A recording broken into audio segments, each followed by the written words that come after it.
कफ बलगम की समस्या बहुत सारे लोगों को परेशान करती है और बहुत सारा वो घरेलू नुस्खा अपना लेते हैं ऐसे लोग, या फिर ऐसे बहुत सारा इलाज करवाते हैं लेकिन उनको कोई भी आराम नहीं मिलता। तो कफ और बलगम बनता क्यों है, इसके लिए आपको पहले जानना होगा कि बलगम किस किस तरह के होते हैं, उनके प्रकार कितने होते हैं, ताकि आप खुद ही अपने बलगम को देखकर पहचान सकते हैं कि आपको कोई गंभीर समस्या है या फिर आपका नॉर्मल बलगम है। आज के इस वीडियो के अंदर हम बलगम को जानेंगे और इसके लिए कुछ ऐसी रेमेडी करेंगे जिससे आपको काफी आराम मिलेगा। आज के वीडियो में हम यहाँ पर सफेद बलगम और पीले बलगम की बात करेंगे।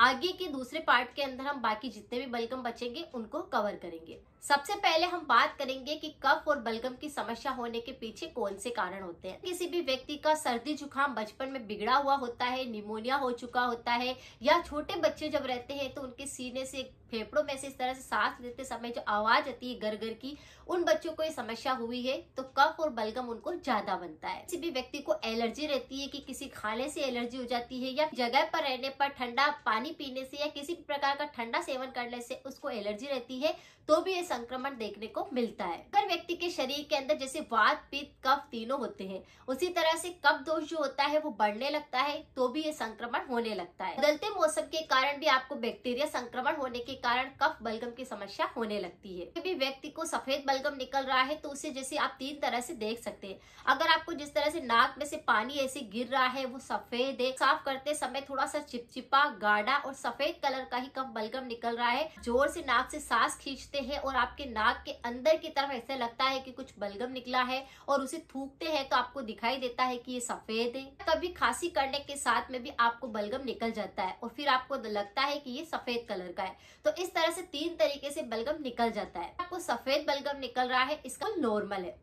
नॉर्मल का मतलब यह है कि आपको नाक संबंधी किसी प्रकार का इन्फेक्शन हुआ है, किसी प्रकार की एलर्जी हुई है, धूल मिट्टी के कारण आपको संक्रमण हुआ है, या कोई बैक्टीरिया संक्रमण नाक के द्वारा पहुंचा है। नाक की समस्या यानी श्वसन तंत्र से रिलेटिव आपको थोड़ा संक्रमण हो चुका है जिसके कारण इस प्रकार का बलगम निकल रहा है। लेकिन हम सब जानते हैं कि सर्दी जुकाम का संक्रमण होता है या फिर कफ बलगम की जो समस्या होती है वह नाक के द्वारा शुरू होती है, गले तक पहुंचती है और फेफड़ों तक ये संक्रमण पहुंच जाता है।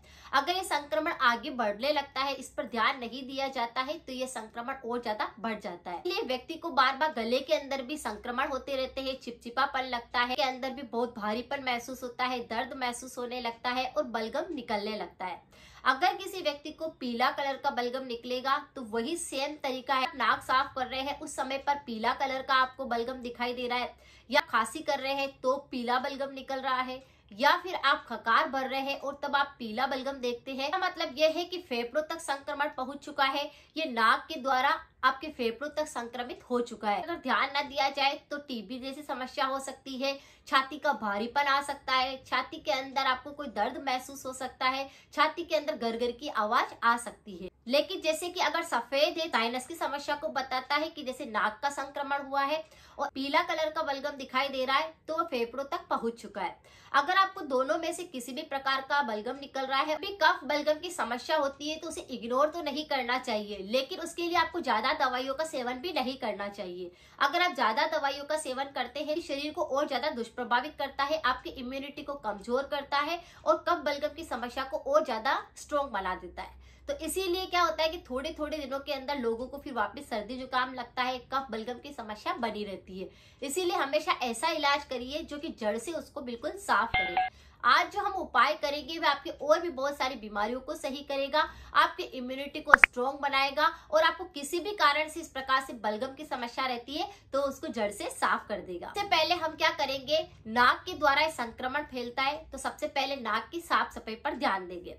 जब भी किसी व्यक्ति को सर्दी जुकाम लगता है तो कफ बनने में उसे थोड़ा टाइम लगता है, तो जैसे कि आपका हल्का हल्का सा नाक से पानी गिरने लगा है तभी से आपको क्या करना है, नाक की साफ सफाई करनी है। नाक की सफाई कैसे करनी है, थोड़ा सा आपको पानी लेना है और उसमें सेंधा नमक डाल करके गर्म कर लेना है। उस पानी से आपको अपने नाक की सफाई करनी है, 2 या 3 बार अपने नाक को धोना है।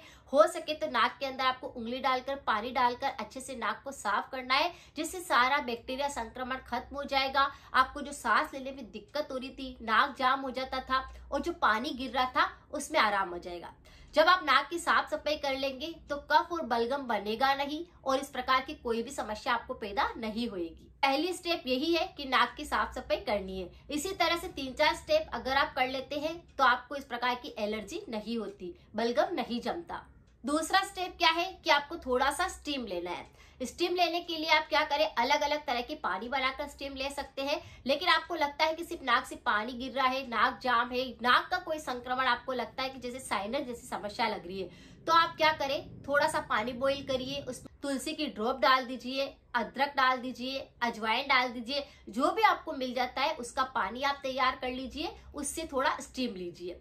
जब आप स्टीम लेंगे तो भी बैक्टीरिया संक्रमण खत्म होगा, तो भी इम्यूनिटी अच्छा होएगा, आपको सांस लेने में जो दिक्कत हो रही थी वो सही होएगी, नाक से पानी गिर रहा था उसमें आराम आएगा। तो स्टीम आपका दूसरा स्टेप है। इसी तरह से फिर आपको करनी है नाक की मसाज और नाक के अंदर डालना है ऑयल।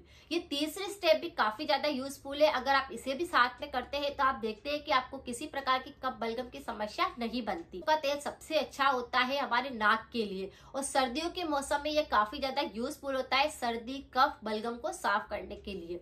थोड़ा सा आप तेल गरम कर लीजिए, उसे गुनगुना रखिए, या तो ड्रॉपर की सहायता से या कोटर की सहायता से अपने नाक के अंदर एक एक दो दो बूंद डाल लीजिए।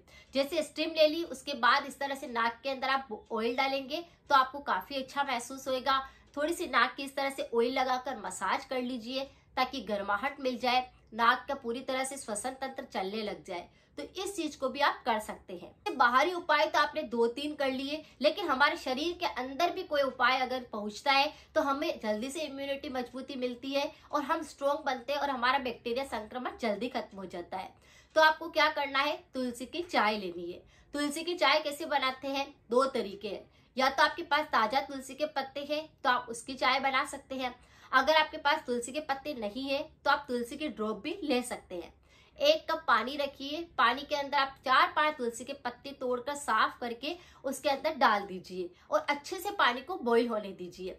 उस पानी को छान कर आप गुनगुना पीजिए। आप देखेंगे कि आपको फेफड़ों तक कफ बलगम बिल्कुल नहीं जाएगा। जो नाक की भी जो समस्या हो रही थी, अस्थमा जैसी शिकायत हो रही थी, सांस लेने में बहुत ज्यादा तकलीफ हो रही थी या गड़गड़ाहट की आवाज आ रही थी, तो आपको खुद आराम महसूस होएगा तुलसी की चाय लेने के बाद। तुलसी की चाय आप दूध के अंदर मत लीजिए, पानी के अंदर ही लीजिए ताकि आपको बलगम की समस्या जो है वो बिल्कुल जड़ से साफ हो सके। तो इस तरह से 4 स्टेप आप फॉलो करेंगे तो कफ बलगम चाहे सफेद है चाहे पीला है, दोनों में ही आपको आराम मिलेगा। अब बात करते हैं रिमूव की। तो जैसे कि सर्दी जुकाम होता है, बलगम बहुत ज्यादा बनता है, तो बहुत सारी चीजें ऐसी होती है जिसका परहेज करना जरूरी होता है। अगर आप परहेज करते हैं तो आप देखते हैं कि एक ही बार के उपाय में आपको काफी आराम मिलता है। इससे पहले आपको खट्टी चीज जैसे कि इमली, दही, अचार का सेवन नहीं करना है और हो सके तब तक दूध का सेवन भी नहीं करना है। आप स्टीम ले या तुलसी की चाय ले तो आप बिल्कुल भी हवा ना लगने दें, यानी उस समय अपने आप को कवर कर ले। तुलसी की चाय पी ले, उसके बाद कुछ खाए पिए नहीं। यानी इस तरह से अगर आप कुछ परहेज करते हैं, कुछ स्टेप को फॉलो करते हैं, तो चाहे सफेद का बलगम हो या फिर पीला बलगम हो, चाहे फेफड़ों तक संक्रमण पहुंच चुका हो, चाहे सिर्फ नाक के आसपास ही संक्रमण फैल रहा हो, आप उसको खत्म कर सकते हैं, वो भी बिल्कुल नेचुरल तरीके से। अपनी बीमारी को आपको समझना है कि मुझे ये संक्रमण हुआ है तो मैं इसके लिए कौन सी स्टेप फॉलो करूं। बस आपकी नाक की एलर्जी होगी, साइनस की समस्या होगी, फेफड़ों का संक्रमण होगा, वो बिल्कुल सही हो जाएगा। मिलते हैं फिर नेक्स्ट जानकारी के साथ में। Thank you so much.